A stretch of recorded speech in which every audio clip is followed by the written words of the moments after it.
Olá, seja muito bem-vindo, seja muito bem-vinda. Hoje a EBD Fiel apresenta a sinopse da lição 9. Alegria e gratidão ao Senhor resultam da palavra de Deus. Imagine a cena: pergaminhos rústicos de couro abertos sobre uma mesa de pedra, o cheiro de tinta fresca e uma pena de junco pronta para registrar a história. É através dos relatos cuidadosos do antigo Império Persa que nós temos acesso a uma das histórias mais fascinantes de reconstrução e restauração espiritual que já aconteceram. Vamos mergulhar nisso? Para começar, tente visualizar os muros de pedra recém-reconstruídos em Jerusalém, lá pelo ano 445 a.C. Pense no cansaço daquele povo. O suor, a poeira, as mãos calejadas de quem passou dias erguendo pedras pesadas. Mas, de repente, essa exaustão física dá lugar a uma fome espiritual gigantesca. Sabe aquela frase famosa, a alegria do Senhor é a vossa força? Pois é, ela não tem nada a ver com um clichê motivacional superficial. Para aquele povo, no meio de tanto trabalho e oposição, essa verdade foi, literalmente, um pilar de sobrevivência. E isso nos leva à nossa sessão 1, o contexto de Neemias, a ruína e a reconstrução. Vamos entender a magnitude do que acontecia naquelas ruas estreitas de terra batida após anos de exílio. Havia uma dualidade marcante acontecendo ali naquela manhã. De um lado, nós temos um povo que chorava amargamente. Ao ouvirem o escriba Esdras ler as Escrituras, o peso de suas próprias falhas e dos pecados passados de seus pais simplesmente veio à tona. Foi um quebrantamento real, mas, em total contraste, Neemias e os líderes dão uma ordem muito clara: parem de chorar. Aquele dia era consagrado. O luto precisava obrigatoriamente dar lugar à reverência e a uma alegria que cura e restaura. Chegamos então à seção 2, a alegria dos salvos, ou a anatomia da celebração bíblica. Porque a verdadeira alegria bíblica, pessoal, não é uma euforia passageira, mas uma convicção sólida que sobrevive a qualquer crise. É muito interessante comparar como essa alegria aparece ao longo das Escrituras. No Antigo Testamento, a celebração era intensamente física e comunitária. Estamos falando de pessoas reunidas num pátio, o som de instrumentos rústicos e, o mais importante, a partilha prática. Dividir o pão, tâmaras ou uma porção de alimento com quem não tinha nada. Era o perdão sendo celebrado visivelmente. Já no Novo Testamento, essa alegria ganha uma dimensão interna transformadora. Ela passa a ser descrita como o fruto do Espírito Santo.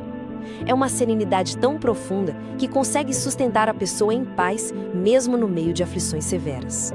E, mantendo os olhos na literatura antiga, o Salmo 68 mapeia isso perfeitamente, mostrando dois caminhos opostos. De um lado, o ímpio, arrogante e focado em si mesmo, que inevitavelmente acaba perecendo em sua própria altivez. Em contraste, o justo se regozija. E a chave aqui é onde esse regozijo acontece: na presença de Deus. O justo é aquele que olha para a provisão diária e reconhece, com total dependência, que o Senhor é a fonte não só dos benefícios de hoje, mas da salvação contínua. Para aprofundar um pouco mais, o dicionário bíblico Wycliffe traz uma definição fascinante. As palavras gregas originais do Novo Testamento para alegria, chara e chairó, compartilham exatamente a mesma raiz da palavra graça, que é charis. O ponto crucial aqui é que a alegria bíblica não é uma conquista humana baseada no nosso próprio esforço. É uma dádiva divina, é a manifestação externa de uma paz interna gigantesca que só é possível quando temos um relacionamento correto com o Criador. É a graça divina transbordando em atitudes reais, como dividir a água de um poço ou agir com honestidade no dia a dia. Avançando para a seção 3, celebrando vitórias e conquistas. Olhando além das dificuldades diárias. A vida na antiguidade, convenhamos, era duríssima. E celebrar era uma exigência divina vital para impedir que uma espécie de amnésia espiritual tomasse conta da comunidade. Para entender isso, é só olhar para a jornada turbulenta de Israel, da amarga escravidão no Egito sobre os faraós, passando pelo livramento milagroso em um deserto implacável, o terrível cativeiro na Babilônia, até chegar finalmente àquele momento de reconstrução de Jerusalém. Como muitos estudiosos, incluindo o bispo Manuel Ferreira, apontam brilhantemente, essa retrospectiva prova que Deus continuamente livrou o seu povo. Então, aquela festa não era só para relaxar, era um ato profundo de memória e reconhecimento da bondade eterna de Deus. E aqui tem um aspecto que eu acho sensacional: a importância de celebrar não apenas a linha de chegada, mas as vitórias do meio do caminho. Pense na travessia do Mar Vermelho. Moisés, Miriam, todo aquele povo celebrando estrondosamente com seus tambores o livramento das águas.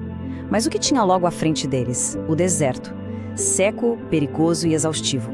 Eles cantaram mesmo sabendo que a areia escaldante os esperava no dia seguinte, e isso nos ensina que a adoração e a gratidão pelas vitórias imediatas moldam o nosso caráter para enfrentar a dureza dos desertos que ainda precisamos atravessar.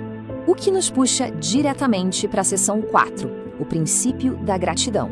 Uma mudança fundamental de postura que altera completamente como vemos a realidade ao nosso redor. Essa reflexão ganha muito peso através de uma pergunta afiada feita no Salmo 116. Que darei eu ao Senhor por todos os benefícios que me tem feito? Note bem, o salmista, no meio de todas as lutas da vida, não foca naquilo que ele perdeu ou no que está faltando. Ele questiona como pode retribuir os benefícios que já recebeu. Foi essa mesma gratidão vibrante que moveu o rei Davi a querer construir o templo. A gratidão genuína nunca é só um sentimento inerte guardado para si. Ela é um motor, é um princípio espiritual ativo que nos empurra para fora da zona de conforto e nos leva a agir. E foi exatamente essa gratidão ativa que pavimentou a maneira como a igreja primitiva se reunia. Segundo pesquisadores como Meyer Perman, o culto na era apostólica era recheado de orações densas, cânticos e uma leitura atenta dos antigos rolos das Escrituras, além das cartas dos apóstolos. Tudo isso era permeado por uma profunda reverência. Ali não havia espaço para o egoísmo ou para uma irreverência fatal, como aquela que muito tempo antes custou as vidas de Nadab e Abiú. O culto apostólico era, em sua essência, o transbordar mais puro e organizado de corações profundamente gratos ao Senhor. Chegamos então à seção 5, a nossa conclusão: alegria e gratidão, o encargo final.